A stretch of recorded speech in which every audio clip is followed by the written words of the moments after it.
жолда бір 99 девятка деймін. Сол ремен үзіліп қалған екен. Қазір ремен саламыз.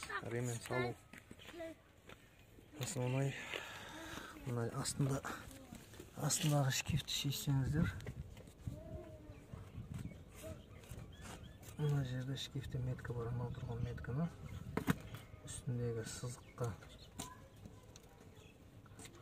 үстіндегі сызығына келтіреміз соны.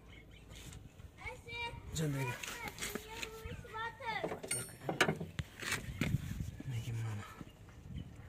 мына точканы көрініп тұрған болса, осы точканы мынаған келтіреміз. Үстіңгі жағы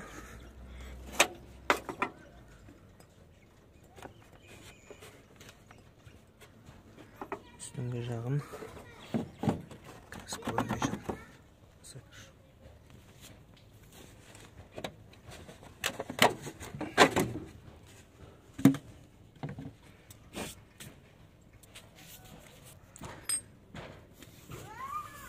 үстіңгі жағы мынау метканы мынаған теміріне келтіреміз.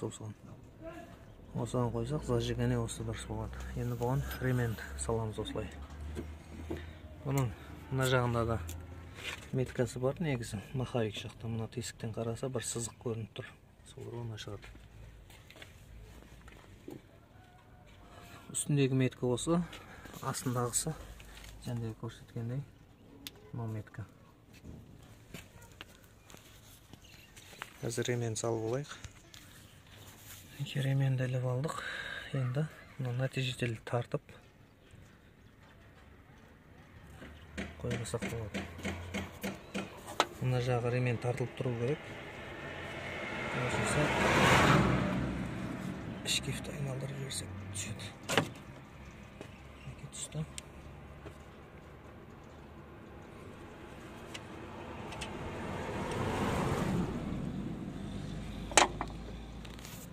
Ременнің бер жағы тартылып тұр.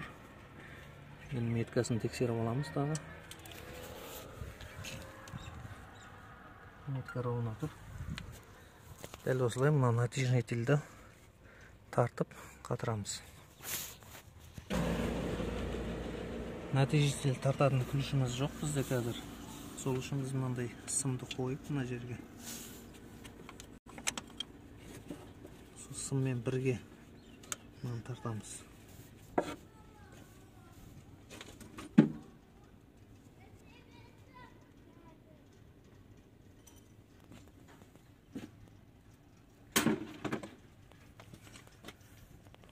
Сымды ілдіріп, сымға шеге ма кез келген зат болады бұл жерде тұрауға.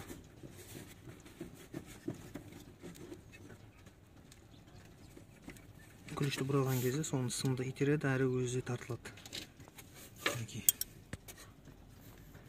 Ремен осы ақсырады. Сәл кішкене тағатайық дағы.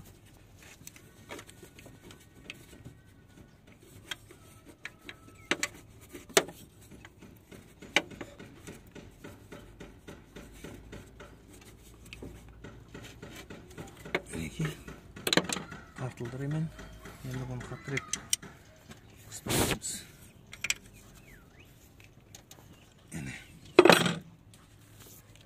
Неке достар, ременіміз салынды. Енді қазір астындағы шкифін қатырып, генератордың ременін саламыз, сосын оталдырып көреміз. Неке достар, генераторын да қатырдық. Енді оталдырып көреміз. Оталдырып шен.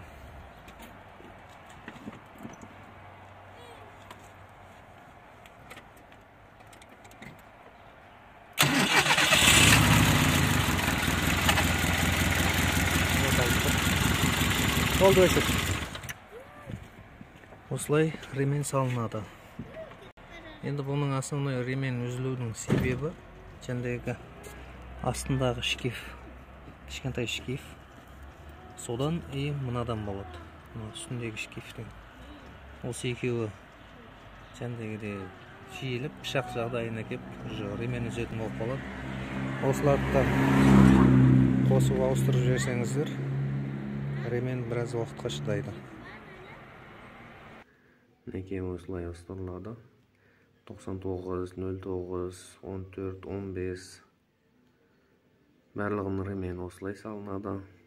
Канал ұнаған болса жазылып қойыңыздар. Алда бұғында қызықты видеолар болатын болады. Машиналарыңыз бұзылмасын. Рахмет, сау болыңыздар.